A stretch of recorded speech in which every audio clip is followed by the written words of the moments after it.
French startup Fermat closed a $35 million Series A funding round, €34 million, last month. It wants to turn carbon fiber composite that is no longer in use into a new material that can be used in new products. Temasek and CNP, Compagnie Nationale à Portefeuille, are leading the round with Pictet Group, singular, the Freakin Group International, and others also participating. Overall, the company has raised $45.5 million, €44 million, since its inception. The idea behind Fermat is quite simple. Some high-tech materials like carbon fiber composites have great properties. These materials are light, flexible, and resistant. That's why you can find carbon fiber composites in wind turbines or aircrafts. When these industrial projects reach the end-of-life status, Fermat comes in and picks up those elements with carbon fiber composites. The startup then creates a new kind of material that isn't as sophisticated as carbon fiber composites, but that can be quite useful. Tesla's rolling out an over-the-air software update to fix the glitch, which affects certain Model 3 and Model Y vehicles. Tesla's recalling over 321,000 vehicles over a software glitch causing the taillights on some cars to illuminate improperly, via Reuters. According to a filing with the National Highway Traffic Safety Administration, the recall covers certain 2023 Model 3 vehicles and 2020 to 2023 Model Y vehicles. Tesla says the rear lights on one or both sides of the vehicle may intermittently illuminate due to an issue that may cause false fault detections during the vehicle wake-up process. The NHTSA says this could increase the risk of a collision in dark conditions, but Tesla hasn't received any reports of injuries or accidents related to this problem. Like most Tesla recalls except this one affecting the Model 3 seat belt buckles, the company's addressing the issue with an over-the-air OTA software update. Nearly 3 years after Bob Iger stepped down as Disney's CEO, he's back. After missing the onset of the pandemic, he returns to a very different company than the one he left, and he's expected to select another successor. In a sudden turn of events, Disney has reversed the CEO swap that surprised us in early 2020, with Bob Iger returning to his post, replacing his own successor, Bob Chapek. Iger, who is also the company's largest shareholder, is now set to serve a new 2-year term as CEO. Part of Iger's job in those 2 years will be to pick and groom his long-term successor. Of course, Chapek was an Iger choice too. Chapek had been called the Tim Cook to Iger's Steve Jobs. But during his tenure, their handover got off to a rocky start, while blow-ups like the Scarlett Johansson Black Widow lawsuit and Disney's initial lack of reaction to the Don't Say Gay bill in Florida scuffed its all-important reputation. He justified the decision based on the results of a personal Twitter poll. The people have spoken, Musk decreed. Donald Trump is allowed to rejoin Twitter, Elon Musk has announced. Musk justified that decision based on the results of his own personal Twitter poll. The @Real Donald Trump account and its tweets are fully visible again, just days after Trump confirmed he will run for president again in 2024. Shortly after taking control of the social network, Musk said he wouldn't be reinstating any banned accounts until the company had set up and convened a content moderation council with widely diverse viewpoints. Spain's Kobe raises $41 million for an employee benefit. Super app benefits are one of the great oxymorons of full-time employment.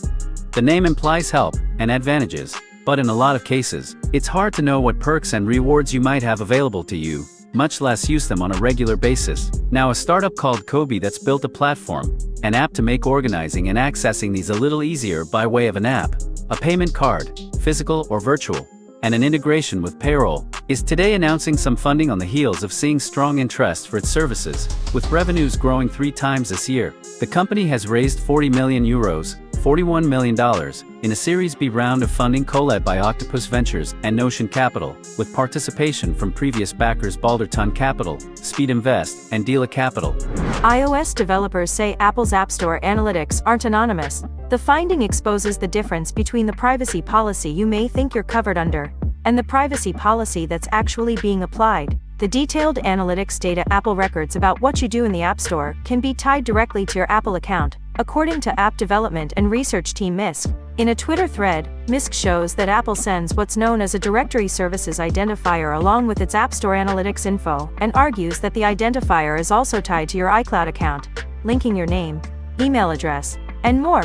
MISC says, You just need to know 3 things. 1. The App Store sends detailed analytics about you to Apple. 2. There's no way to stop it. 3. Analytics data are directly linked to you. Twitter alternative Hive hits 1 million users after surge of signups. In the wake of Elon Musk's takeover of Twitter, users have been fleeing to other social apps like open-source microblogging platform Mastodon and niche communities like Counter Social. Now another social app called Hive is seeing a boost in signups in response to the upheaval at Twitter. The app today finds itself in the top 20 on the US App Store after seeing a surge of new interest over the weekend as the situation at Twitter continues to devolve. Founded in 2019 by then 22-year-old Cassandra Pop, Hive is not a direct Twitter clone. Instead, the Gen Z-focused social app was described in a Teen Vogue profile last year as combining concepts from a variety of social networks, including both Instagram and Twitter, and even MySpace, the latter thanks to a feature that lets Hive users add music to their profiles, among other things. Hashflare founders arrested in astounding $575 million crypto fraud scheme. The Hashflare founders have been charged for their alleged involvement in a crypto fraud and money laundering conspiracy. The 2 founders of the now-defunct Bitcoin cloud miner Hashflare have been arrested in Estonia over their alleged involvement in a $575 million crypto fraud conspiracy. Hashflare was a cloud mining company created in 2015, which purported to allow customers to lease the company's hashing power in order to mine cryptocurrencies and gain an equivalent share of its profits. The company was seen as one of the leading names in the business at the time but shut down a large portion of its mining operations in July 2018. Ukio, a premium apartment rental platform for Europe's flexible workforce, raises $28 million. The cash injection constitutes 17 million euros in equity and 10 million euros in debt, and follows some 14 months after the Spanish company announced a €9 million seed round of funding. Founded out of Barcelona in 2020, Ukio is targeting a very specific subset of society, one that doesn't like to be tied to a fixed location, either in their personal or professional lives. With the remote work revolution continuing apace, Ukio wants to give professionals the comforts of home with the added perks and flexibilities of a hotel, with each apartment including a concierge and reception area, while some properties also include a weekly cleaning service and linen towel replacement. Netflix's high series Kaleidoscope can be watched in any order. The nonlinear thriller stars Giancarlo Esposito, Paz Vega, and Tati Gabrielle and starts streaming on January 1st. There are a lot of crime shows on Netflix, but the upcoming series Kaleidoscope offers something a little different: the option to watch in whatever order you want. The nonlinear series is a heist drama that stars Giancarlo Esposito, Paz Vega, and Tati Gabrielle and is loosely based on a true story. More interesting than the premise, though, is the way the episodes will be presented.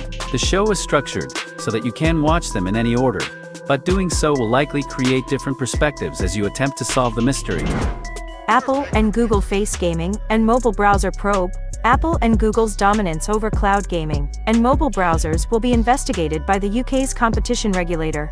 It has announced, last year, a market study by the Competition and Markets Authority, CMA, concluded they had a stranglehold over operating systems, app stores, and web browsers on mobile devices. If the 18-month investigation finds an adverse effect on competition, the CMA can impose changes. Both companies deny the accusations. Google said its Android operating system offered a greater choice of apps and app stores than any other mobile platform. It enabled developers to choose the browser engine they want and has been the launchpad for millions of apps. Embracer is ripping a beloved mobile game away from people who paid for it. Weeks after shutting down Onoma, Square Enix Montreal, Embracer is erasing 4 of its games including Deus Ex Go. Did you ever buy Deus Ex Go? The excellent mobile puzzler from Square Enix Montreal that still ranks among the top 150 puzzle games on the App Store despite charging actual money to download? 3 weeks after shutting down the studio that produced it, Embracer has decided not only to remove their games from mobile app stores, it's apparently taking the extra step of making them inaccessible even if you've already downloaded them, or in the case of Deus Ex, even if you've paid $5 or $6 to do so. Anne Hathaway backs Pact, an all-women-led VC for mission-driven startups, from west to east. How many VC funds can you name where the 3 partners all had babies whilst raising the fund, have deep connections in Asia as well as Europe and the US, and include actress Anne Hathaway as an LP? Not many, I'd hazard, but that's the profile of Pact, a new seed VC fund launched with a £30 million ($36 million) pot of cash to back early-stage startups across Europe. Pact will aim at mission-driven startups in what it calls the ABC categories: access, economic inclusion, betterment, personal and professional well-being, and climate. That's a much more interesting way of addressing doing good areas, instead of that trotting out the UN SDGs. IMHO. Pact's investment tickets will range from around £1 million to 1.5 meters.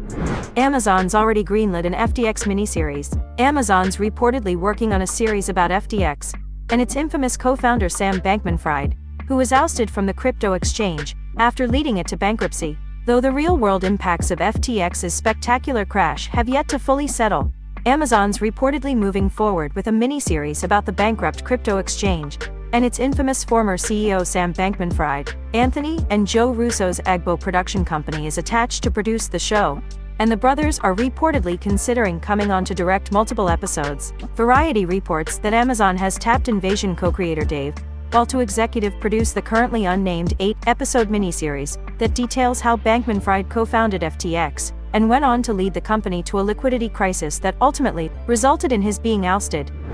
San Francisco police consider letting robots use deadly force. The San Francisco Police Department submitted a proposal that would give robots the ability to use deadly force in dangerous situations. SFPD is proposing a new policy that would give robots the license to kill.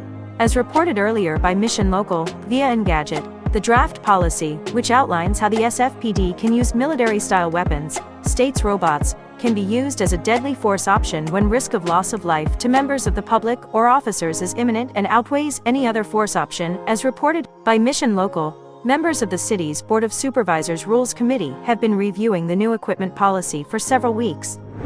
Here's what NASA's Orion spacecraft is doing over Thanksgiving weekend.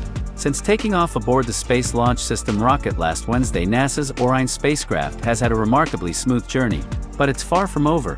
While millions of Americans prepare for a long weekend with family and friends, Orion will continue its 25-day mission, including conducting a crucial burn on Friday to enter a distant retrograde orbit around the Moon. Orion is 8 days into its 25-day journey around the Moon. The capsule is a cornerstone of NASA's Artemis program, which has the aim of returning humans to the Moon by the end of the decade and, in the long term, making our presence there permanent. Orion's mission has been dubbed Artemis I, a reflection of both the start of the Artemis program and the capsule finally becoming operational. Stellantis to restructure European dealer network in July 2023. Stellantis, the parent company to brands like Jeep, Dodge, Fiat, Maserati, and Peugeot, said Thursday it would reorganize its European dealer networks in July 2023 in an effort to cut costs and support its investment into electrification. Starting next summer, Stellantis said it would end all current sales and services contracts with dealers in Austria, Belgium, Luxembourg and the Netherlands, with the rest of Europe to follow. For all 14 of its brands, Stellantis will move towards an agency model that gives carmakers more control of sales transactions, prices, and contracts with customers, and dealers will exist to help with deliveries and servicing. Angry protests at giant iPhone factory in Zhengzhou. Protests have erupted at the world's biggest iPhone factory in the Chinese city of Zhengzhou, according to footage circulated widely online. Videos show hundreds of workers marching, with some confronted by people in hazmat suits and riot police. Those live-streaming the protests said workers were beaten by police. Videos also showed clashes. Manufacturer Foxconn said it would work with staff and local government to prevent further violence. In its statement, the firm said some workers had doubts about pay but that the firm would fulfill pay based on contracts. It also described as patently untrue rumors.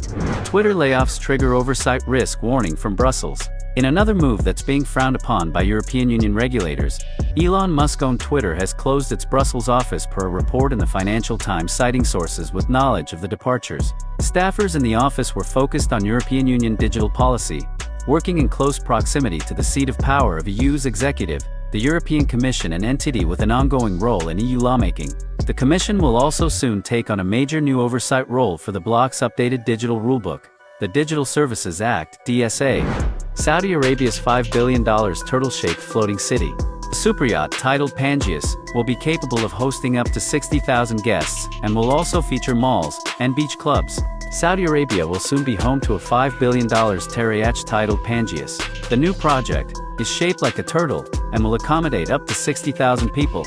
On completion, Pangeus will become the largest floating structure ever built. Proposed and designed by Italian design studio Lazzarini, Pangeus takes its name from Pangaea, the supercontinent that existed millions of years ago during the late Paleozoic and early Mesozoic eras. Translating this into a somewhat futuristic expression, Pangeus extends its length for 550 meters, 1,800 feet, and measures 610 meters, 2,000 feet at its widest point, the wings. If realized, the turtle-shaped vessel will become the world's largest structure ever built.